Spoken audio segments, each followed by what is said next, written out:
حضرت امیر حمزہ اتو ستے گئے آپ نے جا کے تیر کمان سی نہ جڑی جا کے اپن جا کے سیر سماری وہ دا بھی سیر کاٹ دیتا اور اگے پیچھے والے لوگوں نے آپ کو پکڑیا نہیں جس میں حضرت امیر حمزہ نے فرمایا پیچھے ہو جو بھائی مانو جس میں اینی گل ہوئی نا ابو جہل تے پتہ سی میں کی کر کے آیا انہیں کیا چھڑ دیو امیر حمزہ کے نال کوئی بندہ نہ لڑیا تے چھڑ دیو انہیں کیا کی کیتا ہی انہیں کیا میں محمد صلی اللہ علیہ وسلم نے اس فیصلہ کر کے آیا تائیں نو غصہ ہے میں مار لیا ہے حضرت امیر حمزہ رضی اللہ تعالیٰ نو جس میں آپ نے جوش میں بول رہے ہیں نا ایک کافر کہنے لگا لگتا ہے پھر کسی بھی انہوں نے کلمہ پڑھ لیا ہے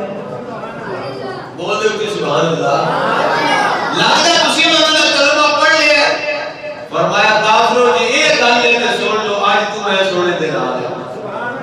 آج تو میں سونے دے رہا اللہ تجی وقال حضرت امیر حمزہ رضی اللہ تعالیٰ نے سرکار اور بھارتی سے واپس آئے نا میرے آقا صلی اللہ علیہ وسلم رو رہے سے سرکار نے عثمان مبارک رمضان سو جاری سن قریب آقا صلی اللہ علیہ وسلم کو حضرت امیر حمزہ رضی اللہ تعالیٰ نے سونیا کیوں رو رہے ہو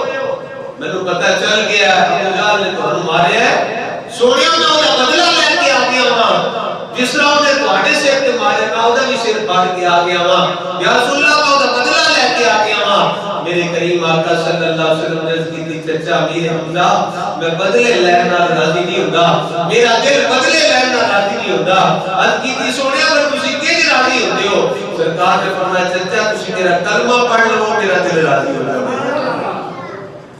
حضرت امیر حمزہ رضی اللہ عنہ سے ملے عرض کی آقا میں نے کلمہ پڑھا سونے تسی ایج راضی ہوتے ہو کہ کرنے واسطے کیا سرکار نے کلمہ پڑھا لا الہ الا اللہ محمد رسول اللہ صلی اللہ علیہ وسلم جناب حضرت امیر حمزہ رضی اللہ تعالی